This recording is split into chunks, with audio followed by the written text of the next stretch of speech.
નમસ્કાર, આપ જોઈ રહ્યા છો બુલેટિન ઇન્ડિયા. હું આપની સાથે મનોજ. દરરોજ એક નવા વિષયને લઈને આપ સમક્ષ આવતા હોઈએ છીએ. આજે એક નવો વિષય લઈને ફરી આપ સમક્ષ આવવાનું થયું છે. આજે ખાસ વાત કરવી છે વિઝાને લઈને.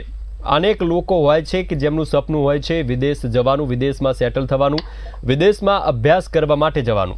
પરંતુ વિઝા માટેની પ્રોસેસ શું હોય છે, કઈ કઈ બાબતો છે વિઝા માટે કે જેનું ખાસ ધ્યાન રાખવાનું હોય છે. વિઝાને લગતા અનેક પ્રશ્નો છે, અનેક સમસ્યાઓ છે, લોકોની અનેક મૂંઝવણો છે. તો આ જ પ્રશ્નો, આ જ સમસ્યા અને આવી જ મૂંઝવણોને દૂર કરવા ખાસ આપણે આ વિઝાનો વિષય છે તે પસંદ કર્યો છે. તો આજે વિઝાને લગતા ઘણા પ્રશ્નો છે જેની આપણે ચર્ચા કરવાના છીએ. મહત્વનું છે કે અત્યાર સુધી જે અનેક લોકો વિઝા મેળવી વિદેશ પ્રવાસ કરી ચૂક્યા છે, ઘણા લોકો તો વિદેશમાં સેટલ પણ થઈ ગયા છે. ઘણા વિદ્યાર્થીઓ હોય છે કે જે વિદેશ અભ્યાસ કરવા માટે જવાનું પસંદ કરતા હોય છે. તો ખાસ કરીને આ જ મુદ્દા ઉપર ચર્ચા કરવી છે. તો આ જ મુદ્દાને લઈને એક નિષ્ણાંત છે તે આપણી સાથે જોડાયા છે. તે આપણું આજે માર્ગદર્શન કરવાના છે. તો આજે નીતા તોરાनी છે જે वीजा कंसल्टेंट છે તે આપણી સાથે જોડાયા थे. સૌ प्रथम तो नीता जी, आपका हार्दिक स्वागत है. बुलेटिन इंडिया की टीम की ओर से मैं आपका स्वागत करता हूँ. जी सर, शुक्रिया, थैंक यू सो जी जी मैम, तो आज हम खास वीजा को लेके बात कर रहे हैं. लोगों के मन में अनेक प्रश्न होते हैं, वो होते हैं वीजा कैसे अप्लाई किया जाए, वीजा के जब अप्लाई करते हैं तब कौन कौन सी जो चीजें हैं वो ध्यान में रखनी चाहिए. ऐसे कई प्रश्न होते हैं जो हर एक इंसान जो विदेश जाने की सोच रहा है उसके मन में होते हैं. तो आज हम इसी मुद्दे पे कर रहे हैं. सबसे पहले आपको मैं यही पूछना चाहूंगा, सीधे मुद्दे पर ही आएंगे कि जब वीजा अप्लाई करने की जो फर्स्ट प्रोसेस होती है वो कैसी होती है, उनके बारे में कुछ जानकारी. जी सर, मैं सबसे पहले बुलेटिन इंडिया को धन्यवाद कहना चाहूंगी कि आपने मुझे सराहा और मुझे आपने मौका दिया कि पब्लिक तक, जनता तक मैं अपनी बात पहुंचा सकूं. क्योंकि वीजा के रिगार्डिंग में क्या होता है सर, वीजा पहली बात तो कैंडिडेट अगर मेरे पास आता है तो पहले अपना क्या वो स्कोप लेके आ रहा है, पहले मैं वो देखती हूँ. उसे एम्प्लॉयमेंट पे जाना है, पीआर करना है, स्टूडेंट वीजा करना है, तो पहले मैं उसका प्रोफाइल चेक करती हूँ. उसके बाद पूरा रजिस्ट्रेशन होता है. रजिस्ट्रेशन के बाद उनका इंटरव्यू होता है. इंटरव्यू कंडक्ट होने के बाद सारी जो मेडिकल होते हैं, बायोमेट्रिक होती है, सारी प्रोसेस होती है जिस पर से क्लाइंट को निकलना होता है. ये कंप्लीट होने के बाद हम एम्प्लॉयर को सारा उनका डॉक्यूमेंटेशन है वो सबमिट करते हैं. और उसके बाद एम्प्लॉयमेंट वीजा का प्रोसेस होता है. एज वेल एज अगर हम पीआर की बात करें तो पीआर में पूरा प्रोसीजर अलग होता है. तो हर एक वीजा का अपना अपना प्रकार होता है, उसके सारे अलग अलग क्राइटेरियाज होते हैं और उनके सारे अलग अलग प्रोसीजर होते हैं. अब मैं ऐसा नहीं कह सकती कि एक ही वीजा का एक ही मतलब उसका तरीका होता है. सारे वीजा के अपने अलग अलग तरीके होते हैं, डॉक्यूमेंटेशन अलग होते हैं. तो उस मामले में हम आगे चर्चा भी करेंगे दर्शक मित्रों के साथ. जी जी, आपने कहा कि जो वीजा के जो अनेक प्रकार होते हैं, सभी वीजा की प्रोसेस है वो अलग अलग होती है. आपके यहाँ जो हर एक वीजा के जो ग्राहक होते हैं जो अप्लाई करना चाहते हैं वैसे लोग आते हुए सबसे सरल कौन सा प्रोसेस हो, वीजा प्रोसेस जो अभी फिलहाल रहता है. सबसे सरल तो सर कुछ भी नहीं होता. सरल मैं ये बोल सकती हूँ कि मुझे जो लगता है मेरे हिसाब से वो एम्प्लॉयमेंट वीजा है, वो सबसे सरल है मेरे हिसाब से. क्योंकि एम्प्लॉयमेंट वीजा में ज्यादा तो कुछ नहीं होता है. क्लाइंट के डॉक्यूमेंटेशन परफेक्ट होने चाहिए. अगर वो परफेक्ट होते हैं तो हम लोग कुछ चार्जेस पे करके आगे डॉक्यूमेंटेशन करते हैं. डॉक्यूमेंटेशन करने के बाद क्लाइंट सर्टिफाइड होना चाहिए, तो उसके भी सारे डॉक्यूमेंट होने चाहिए. ठीक है. वो कंप्लीट होने के बाद एम्प्लॉयर उनके लिए ऑफर लेटर जनरेट करता है. वो वीएफएस में सबमिट होते हैं. वीएफएस की अपॉइंटमेंट निकलती है. क्लाइंट का मेडिकल होता है, बायोमेट्रिक होता है. वो सारा कंप्लीट करके वर्क परमिट के पेपर्स आते हैं, वो वीजा में सबमिट होते हैं. उसके बाद वीजा की प्रोसेस स्टार्ट होती है. वीजा लास्ट में आते हैं. तो ये थोड़ा इजी प्रोसेस है रादर देन स्टूडेंट वीजा. जी बिल्कुल. ज्यादातर मैंने सुना है कि जो विजिटर वीजा होता है, उनमें क्या है, कई बार रिजेक्शन का सामना करना पड़ता है, कई समस्याएं है कि जो प्रोसेस ठीक से पूरी नहीं की जाती है, तो जो विजिटर वीजा होता है उसमें ज्यादातर वो रिजेक्शन का जो प्रॉब्लम है वो आता है। अगर हम पर्टिकुलर जी। विजिटर वीजा को लेके बात करें तो ऐसी कौन सी जो बातें हैं, जो मुद्दे हैं, जो हमें वो कहते हैं ना कि पहले से ही शुरू जब हम जाते हैं वीजा के लिए अप्लाई करने, तब से हमें ध्यान में रखने चाहिए ताकि आगे जाके ऐसा कुछ प्रॉब्लम ना हो। हाँ, विजिटर वीजा के लिए अगर मैं बात करना चाहूँ तो शुरुआती क्या होता है, क्लाइंट्स के मन में एक होप होता है कि मैं विजिटर वीजा अप्लाई करूंगा तो मेरा लग ही जाएगा। विजिटर वीजा को दो नाम से जाना जाता है, विजिटर वीजा और टूरिस्ट वीजा, दोनों सेम ही है। पर कुछ लोग दिमाग में लेके आते हैं कि विजिटर वीजा अलग है, टूरिस्ट वीजा अलग है। ऐसा कुछ नहीं है, दोनों वीजा सेम ही है। दोनों दोनों का मतलब आधे लोग प्रोनाउंसिएशन थोड़ा अलग अलग करते हैं, अलग अलग भाषा में बोलते हैं। हालांकि दोनों एक ही चीज है, विजिटर हो या टूरिस्ट हो। क्लाइंट घूमने के पर्पज से जा रहा है तो ऑब्वियसली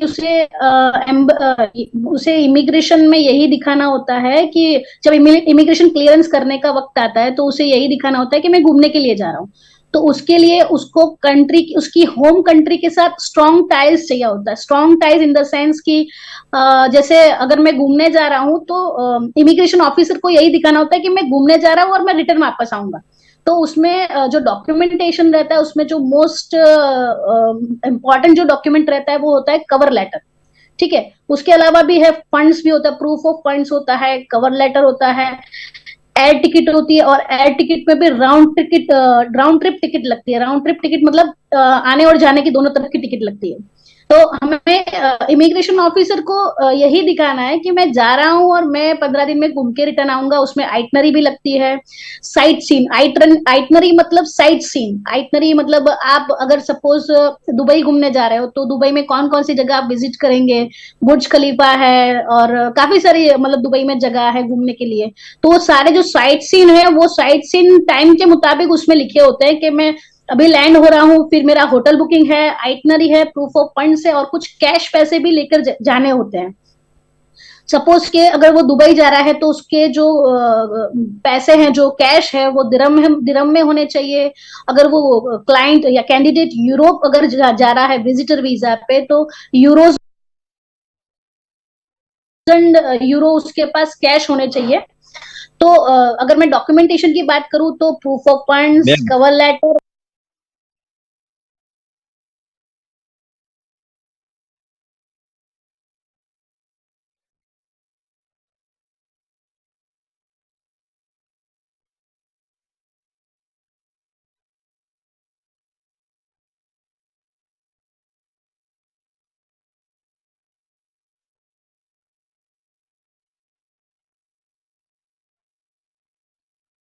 है और क्लाइंट कैंडिडेट जब वहां जा रहा है तो जब एम्बेसी ऑफिस या वीजा ऑफिसर उसे पूछता है कि आप यहाँ पर क्यों आए हो, तो उसे होटल बुकिंग आइटनरी ये सब शो करना होता है, ट्रैवल इंश्योरेंस वगैरह शो करना होता है और यही कहना होता है कि मैं बस एंजॉयमेंट के पर्पज से और घूमने के हिसाब से आया हूँ, टूरिस्ट के हिसाब से आया हूँ घूमने के लिए।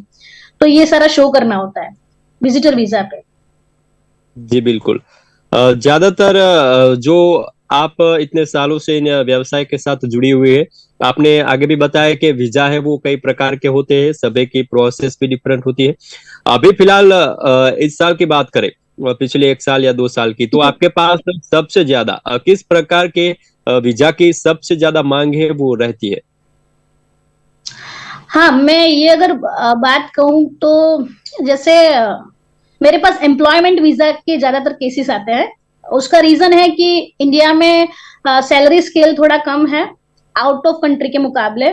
अगर यहाँ पे सपोज कैंडिडेट जॉब कर रहा है तो मुश्किल से उसे 10, 12, 15 हजार या 20 हजार रुपए मुश्किल से मिल रहे हैं, जो कि स्किल्ड वर्कर में नहीं आते हैं। ठीक है, तो उनको 15, 20 हजार रुपए मुश्किल से मिलते हैं। और वहां पे अगर स्किल्ड वर्कर ना होने के बावजूद अगर वो जनरल हेल्पर में भी जा रहा है तो दुबई और मिडल ईस्ट जैसी कंट्री है, जैसे कि मलेशिया वगैरह है, तो उनको आराम से 40, 50 हजार रुपए आराम से मिल जाते हैं। तो जो कम पढ़े लिखे हैं उनके लिए 40, 50 हजार आज के मामले में बहुत है। फिर सेविंग्स भी होता है। अकोमोडेशन कंपनी देती है, फूड अपना रहता है, तो काफी सारी चीजें जो पैसों की बचत होती है, तो उस हिसाब से एम्प्लॉयमेंट वीजा में ज्यादातर मेरे पास केसेस आते हैं। उसके अलावा मेरे पास पीआर के केसेस भी आते हैं, जो मतलब जो हाई स्किल्ड वर्कर हैं, स्किल्ड वर्कर है, जिनको आउट ऑफ कंट्री सेटल होना होता है, तो पीआर के केसेस भी मेरे पास ज्यादा आते हैं। जी बिल्कुल। एक वीजा है, वो कुछ सेंजन वीजा करके है कुछ, मैंने नाम सुना हुआ है। ये जो सेंजन वीजा है और क्या होता है और किस कंट्री में इसकी सबसे ज्यादा मांग है जो अभी है? सेंजन वीजा यानी कुछ लोग उसका सेनगन उच्चारण करते हैं, कुछ लोग सेंजन वीजा बोलते हैं। सेंजन वीजा इन द सेंस कि ये 27 कंट्री का एक ही मिश्रण का एक ही वीजा है, विच इज कॉल्ड सेंजन वीजा। और उसमें अभी एक हाल ही में 10 जनवरी 2023 को एक और कंट्री शामिल हुई है, विच इज कॉल्ड क्रोशिया। तो क्रोशिया नामक एक कंट्री है, वो शामिल हुई है 27 कंट्रीज में। अगर मैं लिस्ट ऑफ कंट्री का नाम है, अगर मैं लेना चाहूँ यहाँ पे, तो मैं आपको बता सकती हूँ थोड़े बहुत जो मुझे नाम याद है। ऑस्ट्रिया है, फिनलैंड है, बेल्जियम है, Latvia, Lithuania, Luxembourg, Italy, Germany, Paris, France, उसके अलावा माल्टा, पोलैंड, ये सारी कंट्रीज हैं, और क्रोशिया भी अभी ऐड हुई है। तो 27 कंट्री का लाभ आप एक ही वीजा में ले सकते हो, विच इज कॉल्ड सेंजन वीजा। और सेंजन वीजा मतलब सेंजन कंट्री भी अपनी और से पावरफुल है। तो अगर सपोज क्लाइंट के पासपोर्ट पे एक बार सेंजन वीजा का स्टैंप लगता है, तो आराम से वो यूएसए, यूके, कनाडा, ऑस्ट्रेलिया, वो आराम से ईटीए वीजा लेकर के जा सकता है। सपोज वो अगर क्लाइंट ऑलरेडी सेंजन में है, तो ईटीए मतलब इलेक्ट्रॉनिक ऑथराइज वीजा, जी तो बिल्कुल। उसमें से उसको लाभ मिल सकता है सेंजन वीजा से। जी, वीजा में ये जो टीआरसी होता है वो क्या होता है और ये किस प्रकार के वीजा होते हैं जिसमें ये प्राप्त होता है? एक्चुअली टीआरसी वीजा नहीं है, टीआरसी मतलब temporary resident card. Temporary resident card आपको कब मिलता है? जब आपके वीजा डी कैटेगरी हो या सी कैटेगरी हो, वो भी यूरोप में, तो उसको टीआरसी मिलता है। और TRC which is very legal document in Europe, Schengen. तो अगर यूरोप में क्लाइंट के पास, कैंडिडेट के पास अगर सेंजन का वीजा है और टीआरसी नहीं है, तो वो वहां पर लीगल जॉब नहीं कर सकता है। और अगर लीगल जॉब नहीं कर सकता, अगर टीआरसी नहीं है, तो वो लीगल जॉब नहीं कर सकता। कैंडिडेट इलीगल की गिनती में आता है, वो वहां पे काम नहीं कर सकता। मतलब सेंजन का वीजा हो और साथ में उसे काम करना हो, जॉब करनी हो, तो टीआरसी बहुत ही जरूरी एक डॉक्यूमेंट है, जो कि होना चाहिए क्लाइंट के पास। और मैं दर्शक मित्रों को ये भी बताना चाहूंगी, कुछ कुछ लोगों के मन में यानी कुछ कुछ लोगों को दिमाग में ये भी है कि हम लोग विजिटर वीजा पे जाएंगे और जाके वहां पर हम लोग जॉब अप्लाई करेंगे, हमारा जॉब हो जाएगा। एक्चुअली इस कंडीशन में क्लाइंट वहां पे इलीगल हो जाता है। हालांकि ये चीज नहीं होनी चाहिए, क्योंकि ये मैं नहीं बोल सकती कि किसी को मतलब नॉलेज का अभाव है, ये नहीं बोल सकती। लेकिन हाँ, कैंडिडेट को नहीं पता होता है, एजेंट्स लोग होते हैं, कुछ भी इतने सारे लोग जो होते हैं, उनको बोल देते हैं कि हाँ तुम विजिटर वीजा पे चले जाओ, मैं जॉब कर दूंगा। हालांकि ऐसा नहीं होता है, विजिटर वीजा पे कभी भी टीआरसी नहीं होता है। मैंने ये इससे पहले भी प्रोग्राम में मैं चर्चा कर चुकी हूँ, विजिटर वीजा पे कभी टीआरसी नहीं मिलती है। टीआरसी चाहिए तो कैंडिडेट को डी कैटेगरी या सी कैटेगरी का वीजा होना चाहिए। जी बिल्कुल मैम। अगला प्रश्न मेरा ये रहेगा कि जो वीजा में कई प्रकार है, उसमें से एक वीजा है सेल्फ एम्प्लॉयमेंट वीजा। ये वीजा क्या होता है? जी जी। और ज्यादातर जो यूरोप की कंट्री में है, इस प्रकार के वीजा से उस कंट्री में किस प्रकार की जॉब है वो मिल सकती है? जी, यूरोप में सेल्फ एम्प्लॉयमेंट वीजा मतलब मैं आपको एक समझाती हूँ। सेल्फ एम्प्लॉयमेंट वीजा का मीनिंग बहुत कम लोगों को पता है। सेल्फ एम्प्लॉयमेंट वीजा अभी एक ऐसी कैटेगरी है जिसमें हाई स्किल्ड पीपल है, जो हाई स्किल्ड कैंडिडेट्स हैं, उनको जॉब मिल सकता है। जैसे कि मान लीजिए मैं आपको बता रही हूँ, जैसे कि अकाउंटेंट हो गया, सेल्स पर्सन हो गया, यानी कोई किसी न किसी में जिस चीज की मास्टरी हो, कोई स्किल उसमें रही हो, उस बंदे को वहां पे सेल्फ एम्प्लॉयमेंट वीजा मिल सकता है। जैसे कोई ये कारपेंटर हो गया, ये कारपेंटर जो हो गया, फिर वेल्डर हो गया, फिटर हो गया, फैब्रिकेटर्स हो गया। तो ये जो है जिनमें एक कोई ना एक काम करने की एक कौशल्यता है, मतलब एक स्किल है, मास्टरी है, उस बंदे को स्किल कैटेगरी में रखा जाता है, जिसको सेल्फ एम्प्लॉयमेंट वीजा के लिए हम लोग प्रोसेस कर सकते हैं, उनको जॉब दिलवा सकते हैं, और उनका जो सैलरी आता है वो ग्रॉस में आता है सैलरी। 1 ईयर का वीजा रहता है और सैलरी भी इनको काफी अच्छी मिलती है, लेकिन बस एक ही पॉइंट है कि उनको वहां पे जाके अपनी सैलरी में से टैक्सेस गवर्नमेंट को पे करने पड़ते हैं, which is very legal thing. Thank you. जी बिल्कुल। जो मैंने सुना वो ज्यादातर कनाडा में जो पीआर पॉइंट होते हैं, और ये जो पीआर पॉइंट है वो क्या है, और इसके पॉइंट है वो कैसे बनते हैं, और किस जगह पे हमें इसका जो कहते हैं कि फायदा मिलता है। कनाडा में पीआर सिस्टम काफी लॉन्ग है। अगर यहाँ बोलना चाहूंगी तो शायद हाफ एन आवर भी कम पड़ेगा, इसीलिए मैं थोड़ा शॉर्ट में यहाँ ब्रीफ कर देती हूँ। कनाडा में जब पीआर पॉइंटिंग का सिस्टम होता है तो क्लाइंट का, कैंडिडेट का हम लोग सीवी ले लेते हैं। सीवी लेने के बाद उसकी जो जॉब ड्यूटी होती है, एज होता है, एजुकेशन होता है, सारा हम लोग काउंट करते हैं। उस हिसाब से उसका पॉइंटिंग बनता है, जिसमें उसका 100 में से 67 पॉइंट्स होने चाहिए, तब जाकर वो एक्सप्रेस एंट्री के लिए एलिजिबल होता है। 67 100 में से तब बनते हैं जब क्लाइंट का age, education, English proficiency test, work experience, adaptability point, और उसका स्पाउस, मतलब या उसकी वाइफ है या उसका हस्बैंड है, अगर वो भी अगर आईएलटीएस की एग्जाम दे करके स्कोर करते हैं तो उनके भी स्कोर काउंट होते हैं। उसके अलावा उसके वाइफ या हस्बैंड मतलब के स्पाउस के एजुकेशन के पॉइंट प्लस वर्क एक्सपीरियंस भी काउंट होते हैं। और 100 में से 67 पॉइंट जब बनते हैं तब कैंडिडेट इसके एक्सप्रेस एंट्री के एलिजिबल हो जाता है। ये पॉइंटिंग सिस्टम है उसका। अगर पॉइंट कम होते हैं तो उसके लिए अलग प्रोसेस है। जी बिल्कुल। ज्यादातर लोग होते हैं वो जो अन्य कंट्री होती है उसमें इसलिए जाना चाहते हैं जो फाइनेंशियली प्रॉब्लम होता है या जॉब के लिए। अभी फिलहाल जो ऑस्ट्रेलिया है इसमें भी कई लोग जाना पसंद करते हैं। तो अभी फिलहाल ऑस्ट्रेलिया में किस प्रकार की जॉब है जो अभी उपलब्ध है। ऑस्ट्रेलिया में मेरे पास अभी जो हाल ही में वैकेंसीज आई है, जो कि विदाउट आईएलटीएस एनईपीटी एग्जाम के बिना आप अप्लाई कर सकते हो, जिसमें 2022 में 2-3 लोगों के वीजाज भी आ गए, विच इज कॉल्ड सब क्लास 400 टेम्पररी वीजा, जिसके तहत मुझे वैकेंसी जो मिली है वो 5-6 लोगों की है, वो कि स्किल्ड वर्कर में है। उसमें कुछ है वेल्डर्स की वैकेंसी, वेल्डर्स में भी प्लेट वेल्डर्स, पाइप वेल्डर्स, फिर है डीजल मैकेनिक और ट्रक ड्राइवर। तो ये 4-5 जो वैकेंसीज मेरे पास अवेलेबल है, उसी में ही आप ऑस्ट्रेलिया अप्लाई कर सकते हो। 45 डेज की प्रोसेस है, जो कि बहुत ही कम कॉस्ट में आई है दूसरी वैकेंसीज के मुकाबले, और बहुत जल्दी ही मतलब इसमें आप लाभ ले सकते हैं। सिर्फ 2 ही इंटरव्यू के राउंड है उसमें। जी बिल्कुल। इसी तरह हम कनाडा की बात, कनाडा में अभी फिलहाल किस प्रकार की जॉब है जो आपके पास अभी ध्यान में है या आपके पास उपलब्ध है। कनाडा में देखो, कनाडा क्या है, कनाडा जॉब तो देता है, कनाडा जॉब देता है LMIA बेस्ड वर्क परमिट पे। LMIA मतलब उसका फुल फॉर्म अगर मैं कहूँ तो लेबर मार्केट इम्पैक्ट असेसमेंट, जो कि ये प्रोसेस पूरी होती है वो कैनेडियन लॉयर जो रहते हैं, IRCC रजिस्टर्ड लॉयर, उसके द्वारा ये प्रोसेस होती है। ये आपके या मेरे या किसी और के मतलब हाथ का खेल नहीं है कनाडा में जॉब दिलवाना। फर्स्ट ऑफ ऑल सबसे महंगी प्रोसेस है, क्योंकि कैनेडियन गवर्नमेंट का चार्जेस उसमें रहा होता है, IRCC रजिस्टर्ड लॉयर का चार्जेस होता है, कंसल्टेंट एम्प्लॉयर का चार्जेस होता है। तो ये काफी महंगी प्रोसेस है। और जैसे मैंने बताया कि मार्केट में थोड़ा बहुत फ्रॉड भी होता है इन चीजों में, कि पहले आप यहाँ पे जॉब अप्लाई कर लो, फिर वहां पे जाके आप सैलरी कटवाना, ये सब बहुत सारी चीजें होती है। हालांकि ऐसा कुछ भी नहीं होता है, सारी प्रोसेस इंडिया में रह के हो सकती है, और उसमें IELTS मैंडेटरी है।